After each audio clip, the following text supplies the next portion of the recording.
All right, welcome to Citizens Forum on Sapientia's channel. My name is Jude Geoman Ekeji. Today on Citizens Forum, we'll be focusing on our country, Nigeria. Of course, we are living in very interesting times. Two things will be our focus today. The first is about the right to protest and freedom of expression in Nigeria. And we'll also be briefly talking about President Bola Ahmed Tinubu's decision to change the service chief and the implication of this on the security architecture of Nigeria. But then talking about protest, the idea that men and women would want to demand better from their leaders, that they want to express their discontent and also demand for change, whatever that change is as old as man itself. You know, from the Boston Tea Party protest that was against British taxation to the Salt March in India led by the late Gandhi. We can also talk about many other protests. The March on Washington, led by civil rights activist Martin Luther King. We can also talk about that in China. That protest, the Tiananmen Square protest, that was all about the people demanding for democracy. The protest that led to Magna Carta, or some people want to call it a revolution. But in Nigeria, protests are also not anything new. From pre-colonial times to the military era, from pre-colonial to post-independence to the military era, and even post-1999, the Fourth Republic, protests are nothing new. We can talk about the Aba Women's Riot of 1929. Or talk about the popular Ali Must Go in 1978. We can talk about the Occupy Nigeria in 2012. How can we even forget the almighty June 12 protest of 1993? In recent history of Nigeria, the NSAS protest of 2020 still remains one of the landmarks of Nigerians coming out to voice out their displeasure about government's policy or governments or any institutions, the NSAS being, of course, police brutality in Nigeria. October 20th, 2025, that same old question arose once again in Nigeria. Do we really have the right to protest? Do Nigerians have that right to freedom of expression? Do Nigerians have that right to protest in a democracy? Today on Citizens Forum, that will be the first question. I'm ready. My guest joins us all the way from Abuja. He's quite ready, and we bet you're ready. My name once again is Jude Geoman Ekeji, and I welcome you to today's edition of Citizens Forum. Yes, I'm expecting that call from my guest right now, and so we'll quickly go for this short break and make this connection, and I'll be right back. Good morning and welcome to Citizens Forum. Hello? Hello? Good morning. Yes, welcome to Citizens Forum, sir. It seems you are close to your radio set. Can you move away from where your radio set is? I think it will be better. I don't even have a radio set here. Okay, am I on loudspeaker? Okay, now. Okay, I've reverted to normal. All right, that will be better.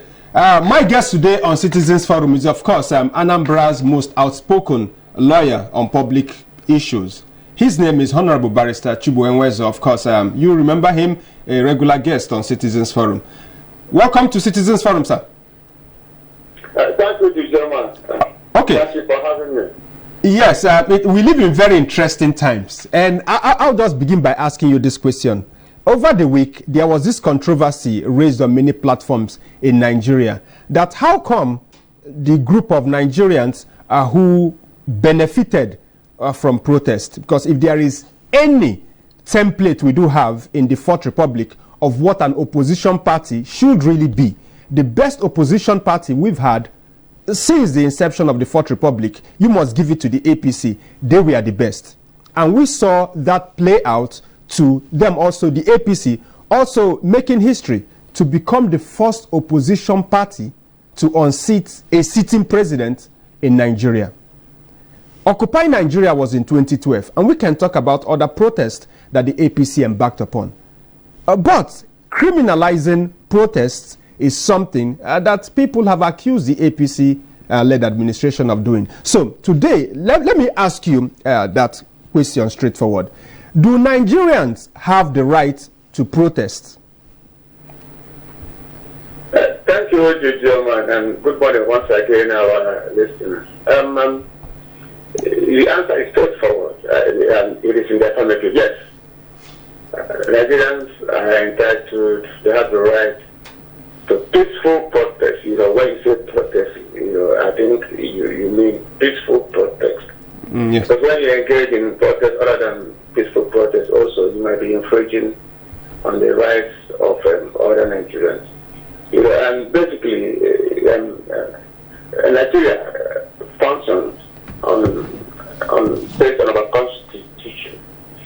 You see, Section 1 says this constitution is supreme and shall have binding force on all authorities and persons throughout the Federal Republic of Nigeria.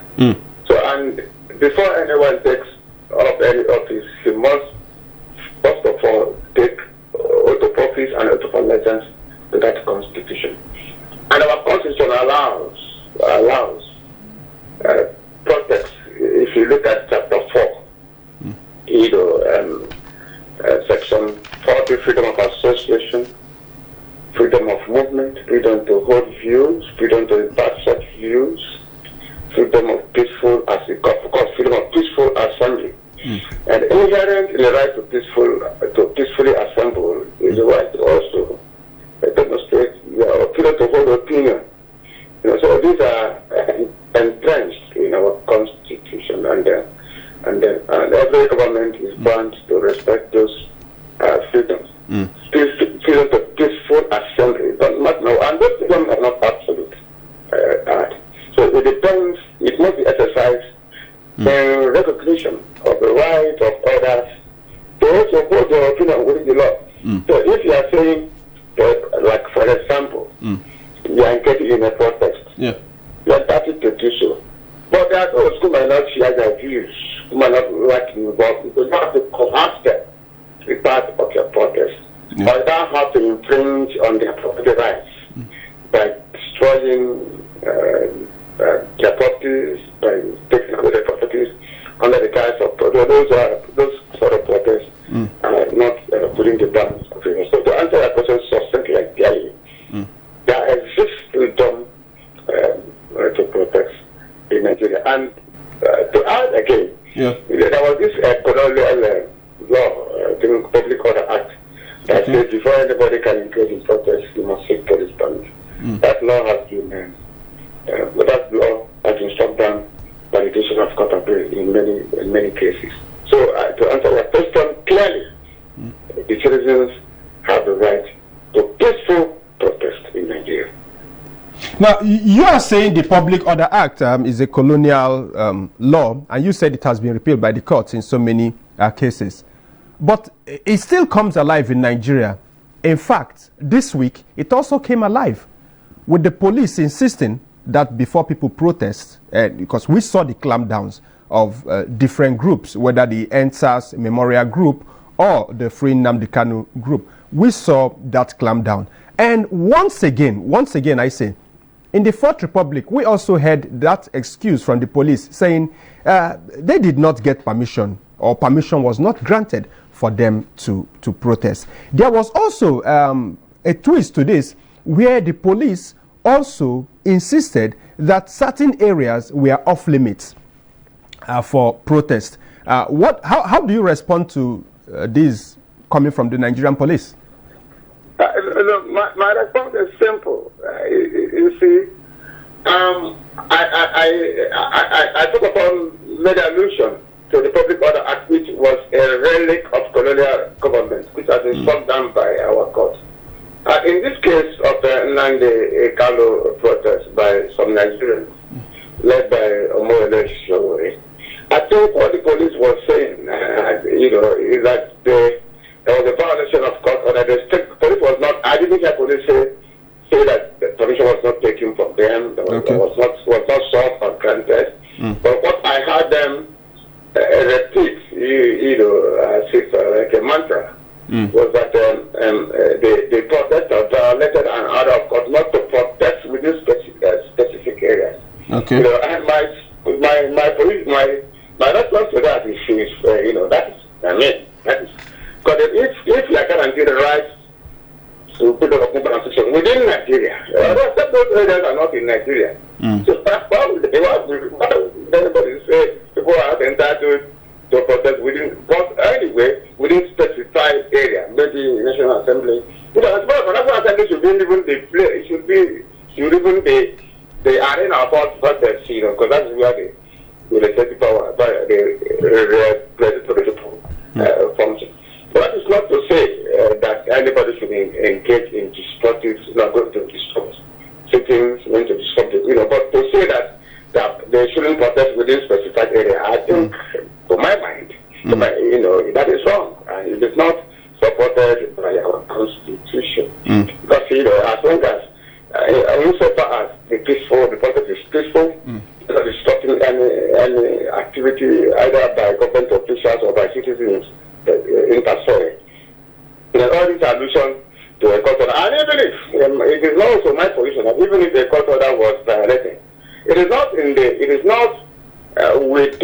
the power of the police to begin to clamp down on those people who are led to have violated the court order. It is the clamp down that will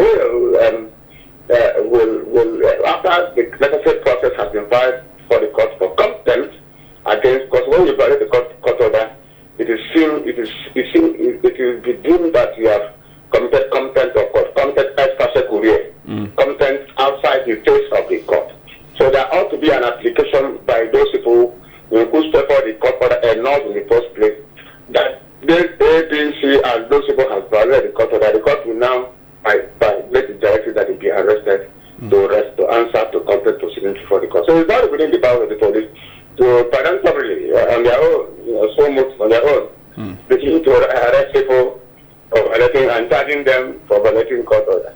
The court made an order, that's a specific court that made an order. Whether the order is right or wrong is not the issue now. But if that order is contrary, is violated by anybody, now it is now incumbent on the people concerned to approach the court. The law is got law. Part of the necessary applications that this order you may have been violated and put evidence. And the court will summon. It's only the court that will now request that those people be summoned to respond to the content charge before the court. Okay. So all we've seen play out these days is the clear violation of the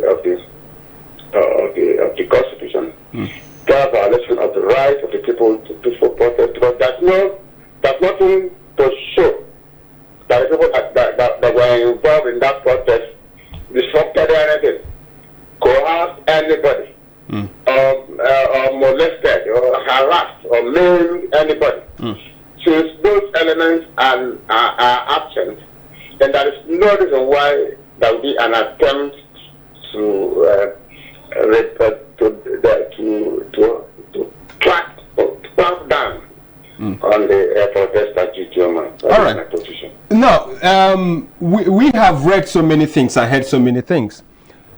And when you look at the frustration of Nigerians as it has to do with this clampdown on that day, you will find so many complaints about the conduct of the police, the conduct of the military. But we are in a democracy, and we can't pretend not to know that as we speak today, the Nigerian military, the Nigerian armed forces, the entire armed forces, are under the command of civilian civilian elected officials, especially the president, who is the commander-in-chief of the armed forces. And when we continue to see this kind of clampdowns on protesters, when we continue to see this clampdown on freedom of expression in Nigeria, then I think we should address the proper channel. Now, the question I want to ask you is this: how would you advise the Nigerian political class as to the dangers? We saw what happened in Madagascar, for instance, where the military refused to shoot unarmed civilians, even though one does not support the outcome of that protest, which is also a clear example of what could happen when the people do not properly mobilize themselves and organize themselves before stepping out for this kind of an exercise. But what do we tell the Nigerian political class about the dangers of continuously clamping down on citizens who simply are exercising their constitutionally guaranteed right, like you said, to air their displeasure about whatever is going on in the country? How do we advise the Nigerian political class? I don't think anybody needs any advice. The purpose is that there must be, I think the right thing, there must be sanctions for people who abuse, or people or policemen who do not conform to the provisions of the Constitution. And that should be, they should demand the problem. If you address for democracy, ordinarily should be a beautiful, very, very acceptable mode of government. Because everybody, even one way or the other, every organ of government, every person that exercises authority is subject to, eventually, to the people. Because the Constitution says, sovereignty belongs to the people of Nigeria, for whom government derives authority. So if the sovereignty is being abused, the people should also withdraw the authority. That is how it should flow. But I think what we face in this country is that many people are either ignorant or they look at government, either whether state, federal government, as a kind of big leviathan where they derive opportunities from. But it should be the other way around. The Constitution says the sovereignty belongs to the people of Nigeria, for whom government derives its authority. So that means anybody, any position in Nigeria, exercising any authority, derives ultimately from the people, or allegedly from the people. So that's why we're asking for a proper, because one of the ingredients of very of democracy is an independent, free and fair election, free press, free impartial judiciary, and people who are not restrained, constrained from exercising the opinion. But what you see is attempts by all people who are in authority, all of the government, to subjugate the people, and that should not. You made allusion. You alluded to what the protest years back. Yes. That people who are now, some of the people who are now in government, and even the attempts are made to suppress those protests, but of course, it didn't succeed. That is how it should be. Once a protest is peaceful, you don't as I said earlier, all these rights guaranteed under the Constitution are not absolute. They are limited rights, in the sense that under the guise of exercising your right to protest, you will not also coerce or damage the property of somebody who does not want to be part of your protest, or who has a different opinion. That some people say that the kind must come. Some people are saying no, we don't want him to come out. So each and every one of these people are entitled to hold their opinion, and each and every one of these people are entitled to push that opinion insofar as it's within the bounds of the constitutional provision of Nigeria. So, but from what happened in Abuja, there is no evidence, or nobody has shown any evidence that those protesters violated anything, that those protesters coerced anybody, or destroyed anything, or hampered the progress or the function of any of the arms of government or individuals. Yes. So the only problem, the only reason that we're offering for the climb down is that which I've addressed that earlier. So to answer that question clearly, it's not the issue of advancing the political class. Yeah. Because it's not everybody that is the political, that is in politics in the political class that can now be said to be part of government. It's just that those who exercise executive power should please adhere to their oath of office at all levels.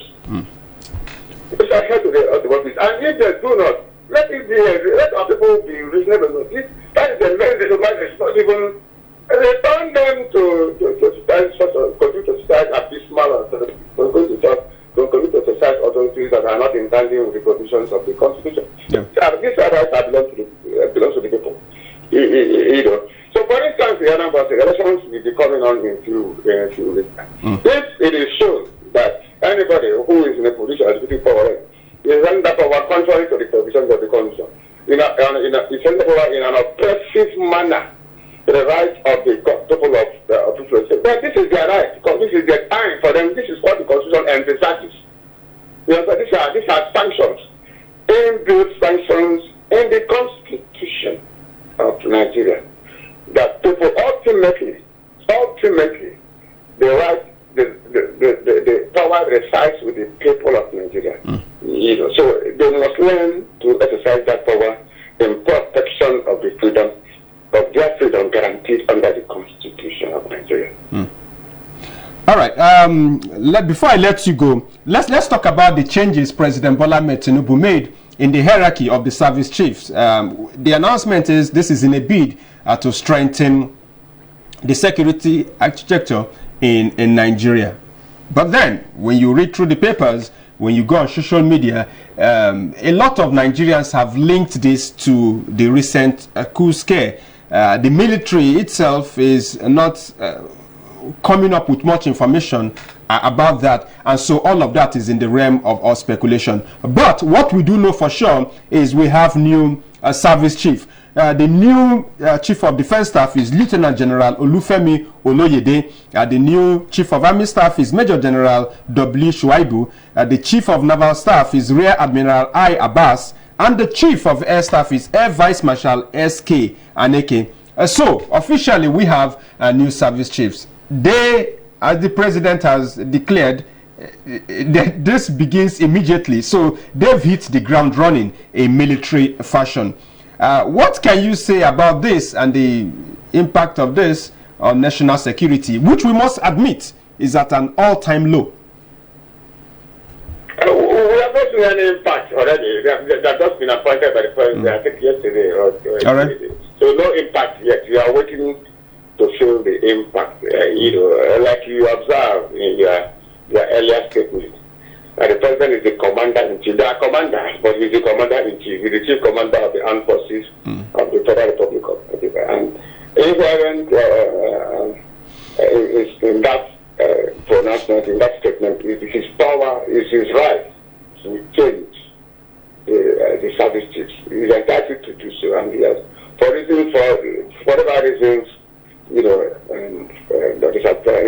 whatever reasons, yes. He feels he's entitled to effect changes, to appoint and remove them afterward, which is what he has done. And I believe that action is geared towards ensuring better improved national security. That is the only reason I believe that such changes could have been effected. So that is his right, but we are still waiting, expecting to see the impact of such changes on our national life. Security, lack of security is a serious problem here in Nigeria, and it is the responsibility of the government, particularly the federal government, to ensure this. The president is the commander-in-chief.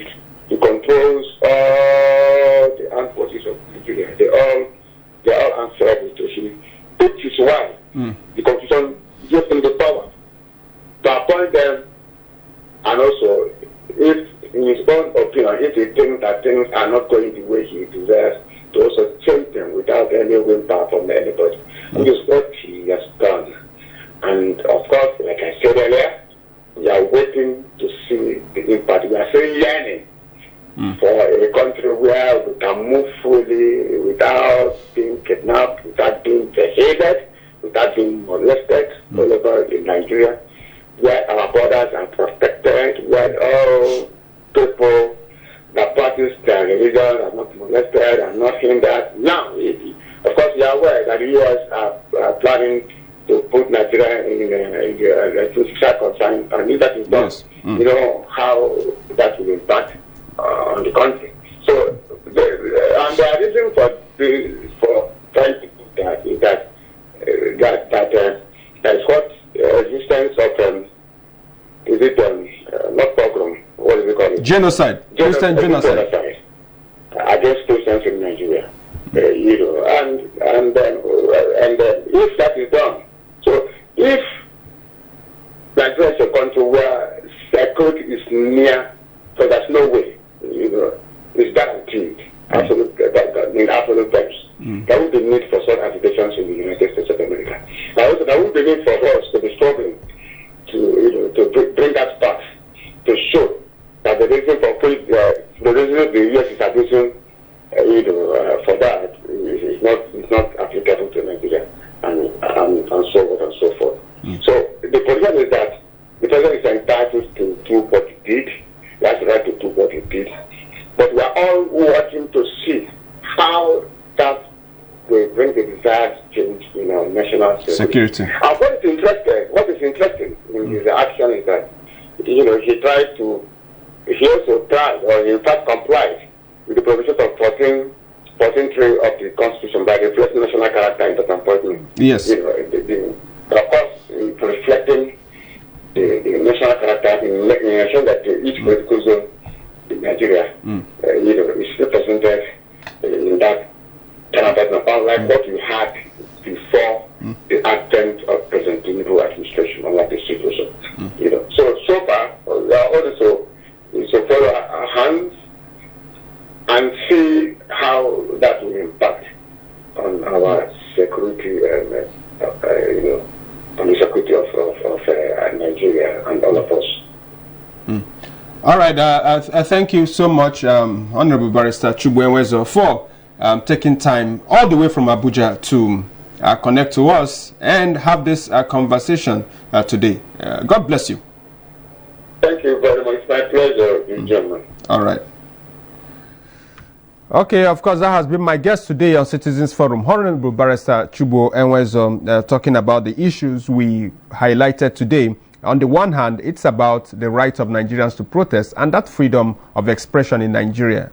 Regular conversation since 1999. Yes, had been one pre-1999, but wasn't that the whole essence of Nigerians fighting for democracy? Wasn't that the whole talk of fighting the military out of power? So we could have civilians coming, and Nigerian citizens will have the right to freely express themselves and hold their government accountable. But then when time and time again, most popular of course is the EndSARS protest of 2020, Nigerians begin to have continued to ask the question, don't we have the freedom for expression? And what is the whole essence of democracy if we can't peacefully congregate and express our displeasure to government? But just quickly, something really struck my attention when Honorable Barrister Chugbo Enwezor was speaking, and that was when he talked about the U.S. decision or the moves to designate Nigeria as a country of special concern. It really struck me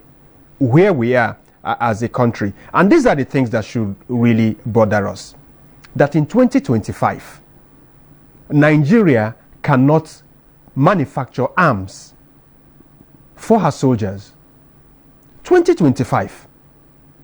Nigeria always goes on her knees all over the world, begging to buy arms, begging nations of this world to supply them arms. This was something we did during the Biafran War. This is a technology that is available in Nigeria. In Kaduna State, in the 60s or the 70s, was it the 60s or the 70s, when we set up, what is it called now? Is it the Nigerian Defense Industries? I'll get to remember that name. But it's there in Kaduna. Those who know Kaduna very well, the popular television garage, right around there, we set up an institute to begin to manufacture arms. It's a sorry sight today. Nothing happens there. Today, the Nigerian police, the Nigerian military, constantly, especially the Nigerian police, announces to us, shows us the picture of Nigerians who were caught manufacturing fake, what they call fake AK-47s. It means that technology is there. The Nigerian police consistently shows us people who were arrested manufacturing what they call fake guns. or homemade guns, whatever we call them. It means that technology is available in Nigeria. What stops the Nigerian government, what stops the Nigerian state from harnessing a technology that is available locally for our benefit? Which serious country of this world does that? The other day, shamelessly, Nigerian leaders were talking about fighting for a permanent seat at the Security Council in the UN. How shameless can we be as a country? Look at the countries that are there. A country like China, where do they import arms from? A country like Russia. So we want to be on the same table where countries like Russia that manufacture and sell arms across the world. We want to talk where people like the United States that manufacture arms and sell. We are talking about being on a table with countries like Israel that manufacture all of this military hardware, not only for our soldiers, but also sell. Without beginning from the very basis of it, secure your people. Be able to manufacture things as little as bullets for your soldiers. In 2025, we are always on our knees for everything. We want money. Nigerian people in power in Nigeria shamelessly beg all around the world, asking for loans everywhere. We want to feed our children.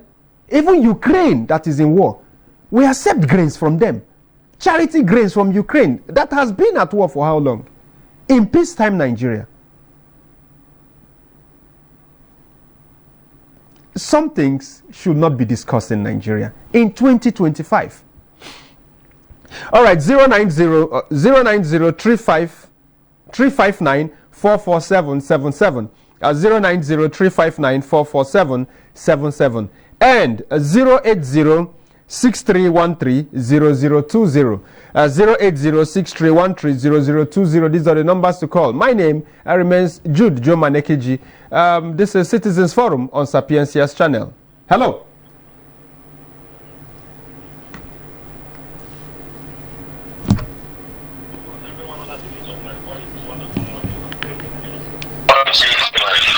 Hello, sorry.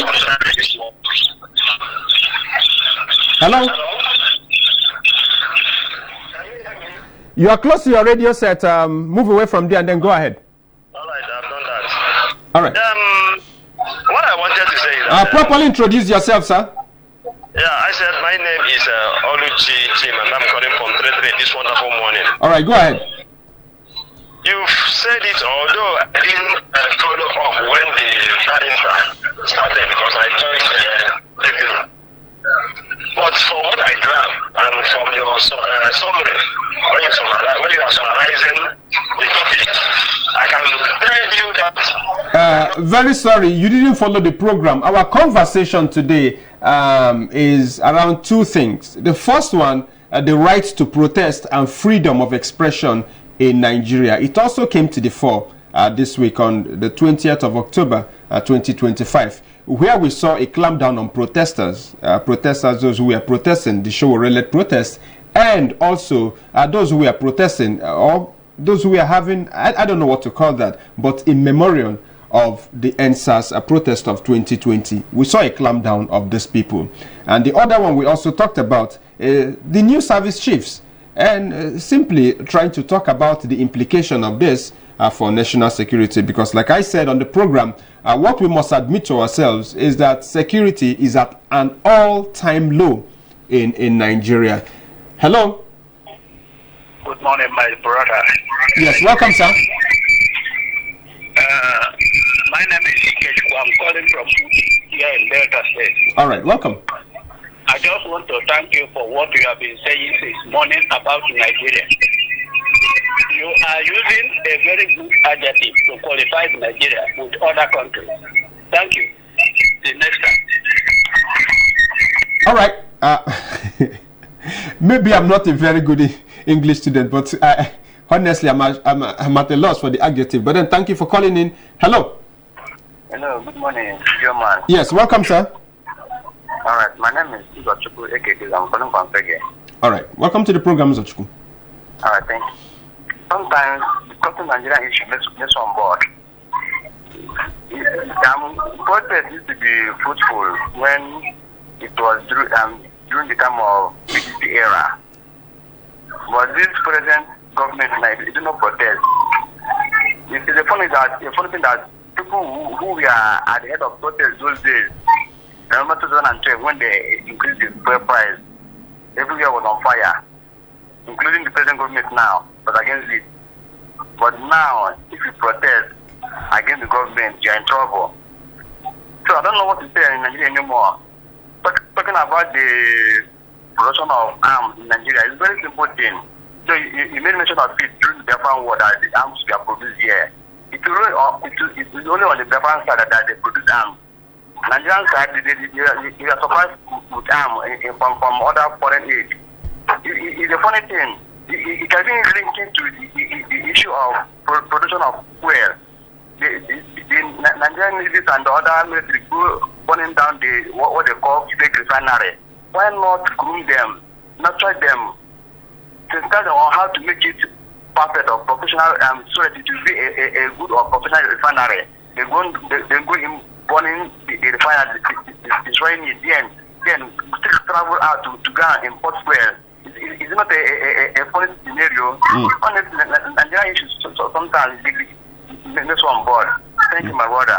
All right, thank you so much. When you were speaking, that name came to my mind. DIC, Defense Industries Corporation, I think. DIC in Kaduna State. I was taken there by my father as a child. We'll go there for excursion. I think Nigeria set up that facility for the sole purpose of producing arms and ammunition for our country. By now, we should be exporting to African countries, not begging the United States to sell us bullets. Hello? Hello, good morning, Geoman. Yes, welcome, sir. Good morning.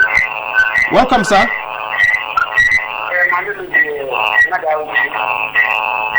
Very, very sorry. I'm very sorry I had to cut you off, but the interference there is much. Hello? Good morning, Geoman. Yes, welcome, sir. My name is I'm calling from Olo. All right, go ahead. We're talking about Nigeria. Yes. And like one of the callers said, talking about Nigeria, we always make you boring. Not only boring, if you trigger your anger. It doesn't trigger mine. It doesn't. Go ahead, sir. Like we talk about Nigeria producing arms. You don't mind, this is a country that has almost 5 refineries. Yet nothing is working. Rather, the politicians prefer importing fuel so that they can see a way to typhoon. Nigeria government or politicians doesn't do anything in which they will not benefit from.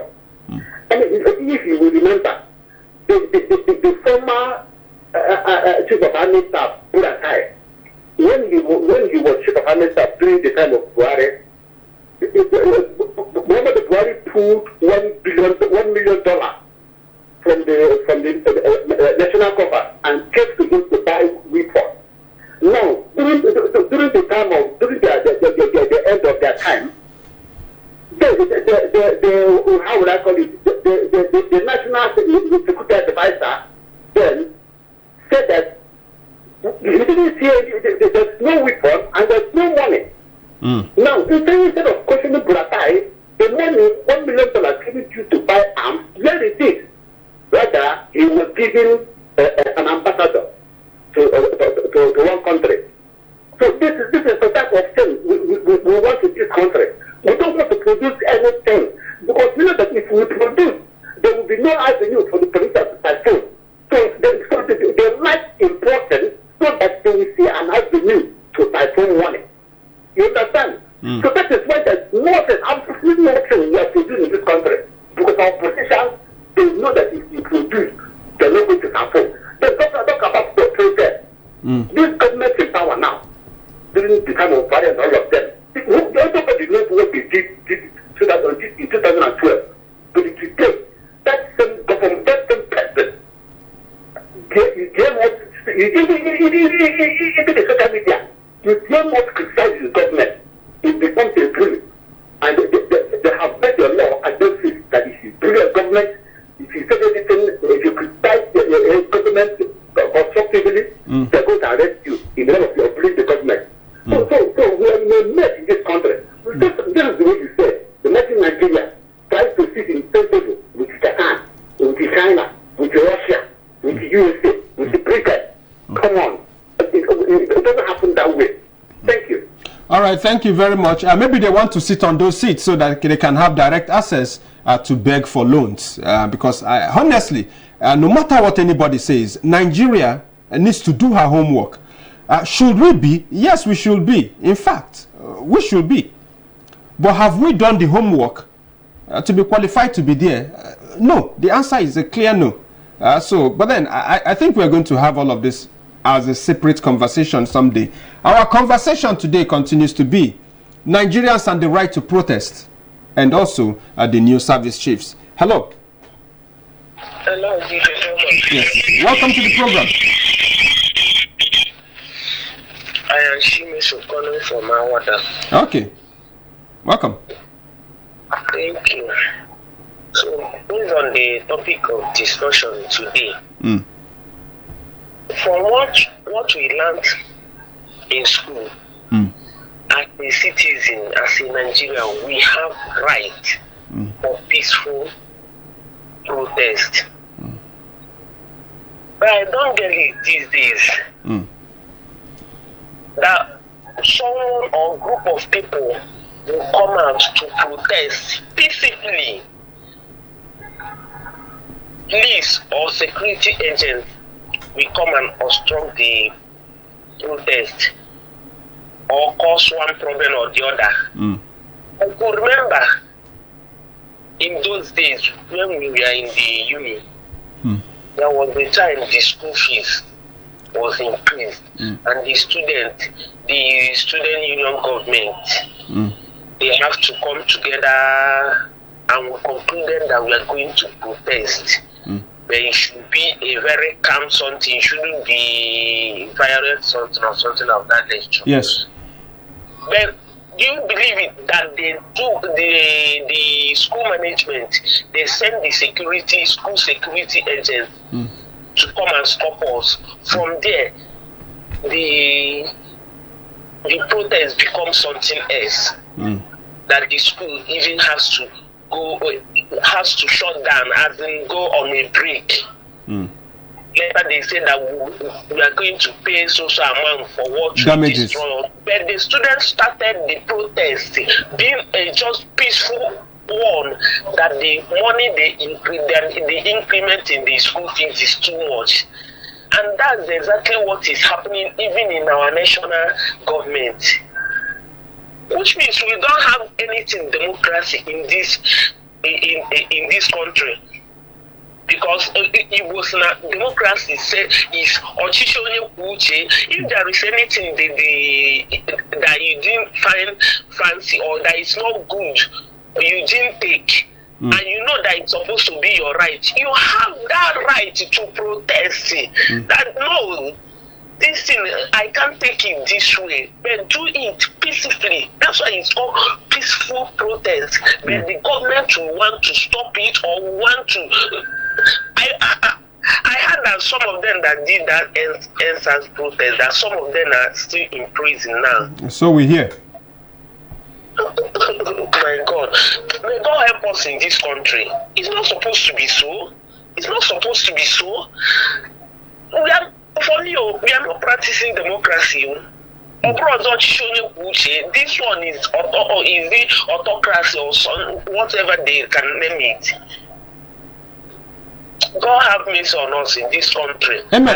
You talked about an institution that happened and the students wanted to go on a peaceful protest, but then the school tried to hijack it and it turned violent, and when the students came back, they were made to pay reparation. What school was that? It's in Imo State. Okay. Because we had a similar experience when I was also in school, and UNN, almost right? same thing. Yeah, UNN, yes. Yes. And I was proudly one of those who were behind that. Proudly. All right, thank you very much.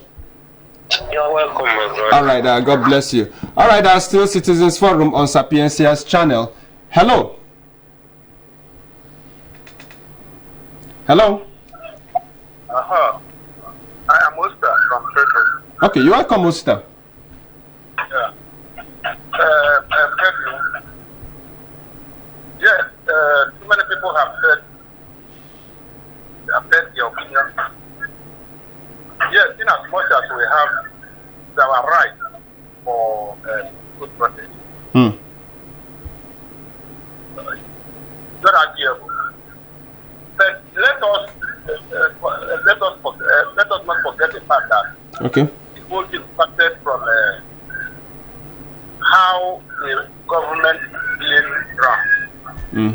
This government, unless or rather until we have full separation of power, there is no way the government will be controlling the appointment of police. The president is responsible for appointment of police. Unless this thing is separated and the police becomes independent, there is no way this thing will not be. No matter the language is the right to the constitution, because we are human. When you said the police should be independent, explain to us what you mean by that idea. What I mean, independence of the police, I mean is that the appointment of police, this the appointment of what is the name of that's Inspector General, for instance. The appointment of the chief of the service chiefs. Service chief, yes. Yeah. This appointment, this power supposed to this thing gives you to the president. There must be a body. As far as police officer is concerned, that's police. There must be a separate body that will be in charge of this appointment. Otherwise, this thing will be happening. That's my own. But don't forget, the president does not run these institutions. For instance, let's limit it to the police you used as an example. There is the Police Service Commission. What the president simply does is to appoint the individual who is the leader of that arm. For instance, he appoints who is the chief of army staff. He does not run the army, but he is responsible for appointing the chief of army staff. He does not run the navy. He appoints the chief of naval staff. He does not run the air force, but he appoints the chief of air staff. Don't forget that is what we have. Okay, who appoints the police? The Inspector General of Police. Yeah, he appoints that individual who. Okay. So you want the military to function independently of civilian authority. That's what I'm saying. So that the president will not be. There's nowhere. So that the president will not have a hand in the appointment of AG. All right. The General of Police. Yeah. Is from Yoruba. The president is from Yoruba. Definitely, he's trying to protect his brother's administration. That is simple. What is this? All these things that we are seeing, that's exactly what happened. So that's my own take, anyway. All right. Very. I mean, it's a democracy, and I must commend you. That's a very thought-provoking idea to share, and I think it should be up for debate. But for me, I don't know how that will work. If the militaries are allowed to run to be not under civilian authority in a democracy, I don't know how that will function. But like I said, it should be up for debate. Hello. All right, make that in 1 minute. I've just been alerted that my time is running out. Yes, just like the last caller said, we're supposed to have police service commission. We're supposed to have all these military. We're supposed to have service commission, so that when appointing the IG, chief of army staff, chief of naval staff, chief of air staff, all this service commission will be the one to appoint. Because the president is the one appointing, so they would like to please him. You understand? So, but if you take all the service commission of all this military or the police All right. All right. Thank you very much. I have to let you go. I'm out of time. Okay. Thank you very much for everybody who called. It seems the controversial one came up at the end. I would have wanted us to have that conversation for long. But what you are advocating, don't forget, you might not like the president of today, but be careful what you wish for. I mean, it's a democracy. We have the right not to like a president. We have the right not to like a governor. But be careful what law you want to implement because you don't like the person implementing it today. Why am I saying this? I didn't hear this argument when Jonathan was president. I didn't hear this argument when Olusegun Obasanjo was president. Am I also going to hear this argument if, for instance, Mr. Peter Obi becomes president? Am I going to hear this argument? So let's be careful, right? I mean, in a democracy, the military, it is a democracy because the military leadership is under the command of civilian authority. That is how it is. That is how it is in America. That is how it is all over the world. In China, he is not a military man, but he appoints his service chiefs. In America, he is not a military man, but he appoints his service chiefs. That is how democracy was structured. So the military have a role to play, just like the doctors have a role to play, just like the teachers have a role to play. In Nigeria, yes, we have that military hangover that makes the military always, including the guys on the road, the ones we see on the road, have that mindset that every civilian is under them. That is not how it is. They have a role to play. And in a democracy, it is the civilian leadership that appoints those individuals. Yes, there is an abuse in Nigeria, a clear abuse. Let's talk about that abuse. Let's address that abuse. But let us not begin something that our children will suffer for tomorrow. I mean, my opinion, like I said, it should be up for debate. Citizens Forum will surely be here, same time, same station next week. My name remains Jude Geoman Ekeji. God bless you.